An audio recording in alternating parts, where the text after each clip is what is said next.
Mas Gun, ada PAN, ada PSI, ada Presiden Jokowi yang membuat Anda kecewa dan sedih. Seorang Gunawan Muhammad akan kapok nggak sih? Harusnya ya. Sebetulnya begini ya, Resi. Sebenarnya saya udah kapok. Ketika mau ada pilpres saya udah bilang, saya nggak mau milih lagi lah. Saya mau melukis, menulis. Saya mau menulis novel, saya mau menulis beberapa buku. Dan akhirnya kan saya banyak menulis buku. Saya menikmati belajar filsafat lagi. Nah, betul-betul saya tadinya sudah mau mengundurkan diri. Saya pergi Ubud, bekerja di sebuah studio yang menarik di sana, namanya Studio Defto di Campuhan. Saya belajar printing, litografi dan sebagainya. Tapi tiba-tiba ada gejala yang menakutkan, yaitu Mahkamah Konstitusi itu. Saya bilang kepada diri saya dan teman-teman, emangnya saya tega ini? Emangnya saya tega negeri ini nanti akan dihuni oleh cucu saya, anak saya yang mengalami kekacauan. Emangnya saya tega? Negeri rusak. Bapak saya kan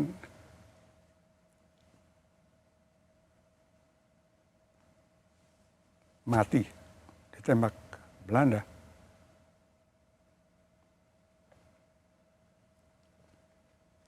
Dengan harapan.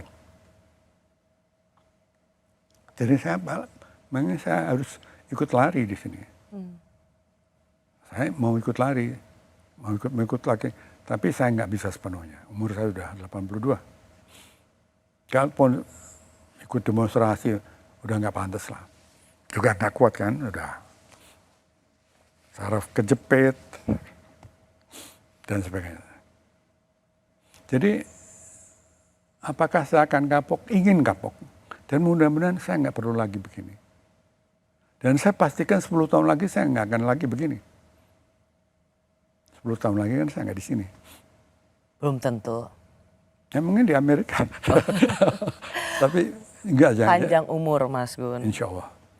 Mas Gun, sesungguhnya kesedihan Mas Gun itu jadi ini tentang sebuah harapan yang kemudian dirasakan oleh Mas Gun dan banyak orang lain seperti dikhianati. Dan ini bisa menjadi apatisme Ya.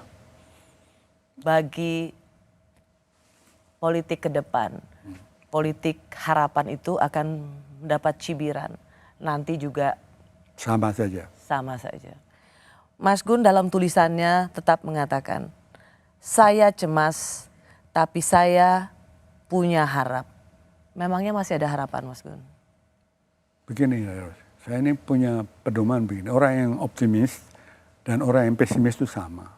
Yaitu angkuh, tahu masa depan kayak apa. Saya ini lebih suka mengutip seorang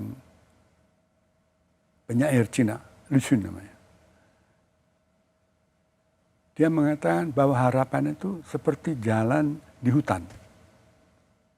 Hutan lebat, tidak ada jalan. Tapi ketika orang menempuh tempat itu berkali-kali, banyak sekali, akan terbuka jalan. Jadi harapan itu tidak bisa dianggap ada di sana dengan sendirinya. Harus dikreasikan dengan bersama-sama. Mungkin tidak akan tercapai sepenuhnya karena ya manusia membuat sejarah, tapi tidak selamanya, tidak pernah sesuai dengan yang dikehendakinya. Kondisi-kondisi warisan sejarah kan membentuk masa kini. Ini kutipan dari Marx. Nah, maka tapi tetap harus dijalani. Generasi saya, generasi almarhum Arif Budiman, percaya pada mitos Sisyphus yang diterkenalkan oleh Albert Camus. Jadi manusia ibarat dihukum mendaki gunung membawa batu besar. Ketika sampai di puncak, batu berguling lagi. Dia turun lagi, mengangkut lagi. Hukuman.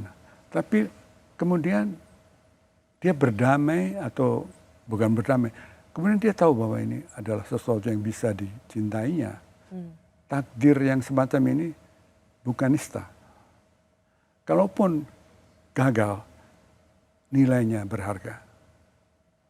Kalaupun kita hancur dan kalah, kita tetap memperjuangkan yang mulia.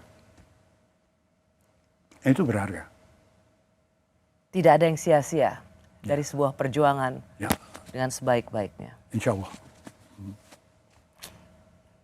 Terima kasih Mas Gun. Ya maaf, saya kadang-kadang ngomongnya seperti ada air garam di mulut. No, bukan itu. Saya sendiri bisa merasakan sesungguhnya Mas Gun itu bukan saja marah, tapi lebih pada sedih. Karena saya tahu setelah Mas Gun mengkritik Pak Jokowi, orang kemudian mengatakan, inilah harga yang harus dibayar oleh seorang pendukung fanatik. Tapi dari pembicaraan ini Mas Gun mengatakan, tidak ada yang salah dengan prasangka yang baik. Ya, Tetapi jahatlah mereka yang menyalahgunakan prasangka itu. tepat sekali harus. Terima kasih. Jangan merasa bersalah Mas Gun. Saya merasa bersalah kalau saya membiarkan hal-hal yang tidak berbahaya, yang berbahaya bagi generasi yang akan datang. Masih ada harapan. Ya, dibikin harapan. Terima kasih Mas Gun, terima kasih sekali lagi. Ini sebuah pengalaman yang luar biasa bagi penonton televisi, terutama Kompas TV. Karena ini pertama kalinya dalam sejarah seorang budayawan, sastrawan Gunawan Muhammad menerima undangan talk show di televisi. Artinya memang ada sesuatu yang harus ia sampaikan pada masyarakat Indonesia. Terima kasih sekali lagi Mas Gunawan. Terima kasih. Saya sungguh menghargainya.